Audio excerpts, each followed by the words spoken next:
So the opening scene is establishing the characters in their normal day life. So there's an actress, the main character is being an actress in a play, and the director, who is also her wife, her husband.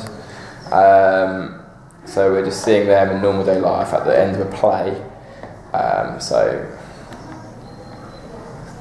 we get the introduction to the husband, and the twist is he appears nice at the beginning, so we don't know what sort of characters they're going to be and what sort of story it's going to lead.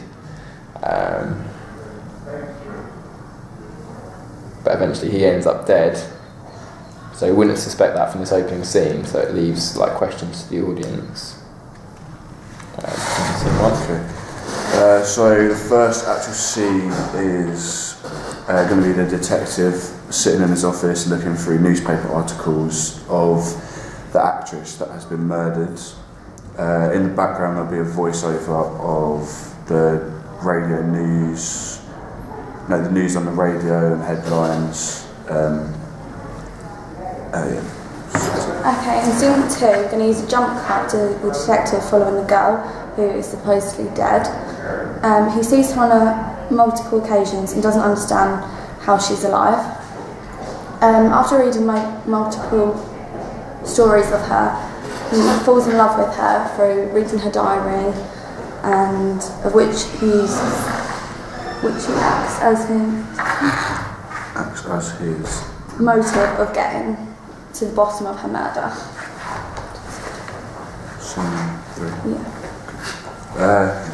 Then it comes to a flashback of the actress's husband, also, which is the play producer, being paranoid about his wife with another man.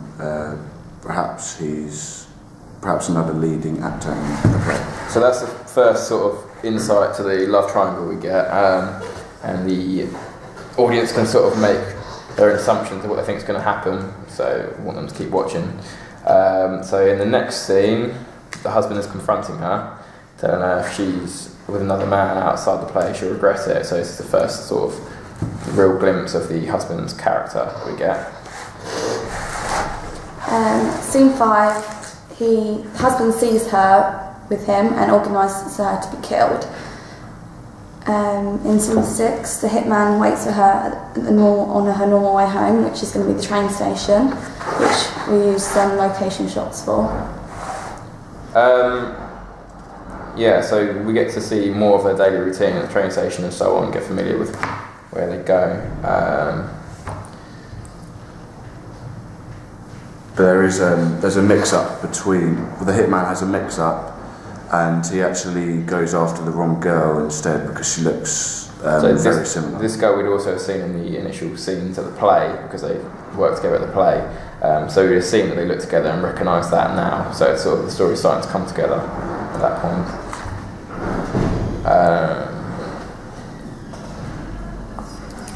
So the detective that was in that initial scene where he's looking through newspaper articles and hearing them on the radio of the murder now sees the girl who is supposedly dead, and so he obviously wonders what's going on. He's seen her around multiple times and he confronts her.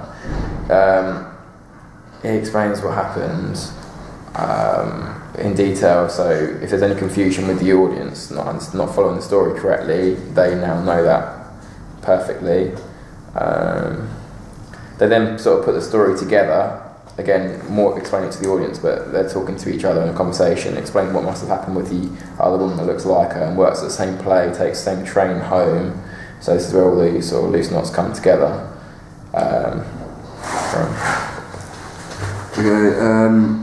So the producer, the husband, hugs... Is that what? They hug. Producer, drives by and witnesses this. Oh yeah, the protagonist hugs. The protagonist hugs the femme fatale, and the husband drives by and witnesses them sharing this moment of. He then says to himself that he thought he had her killed, so there must have been a mix-up with the hitman. So he rings up the hitman, who explains that he did kill her, but obviously he got a mix-up.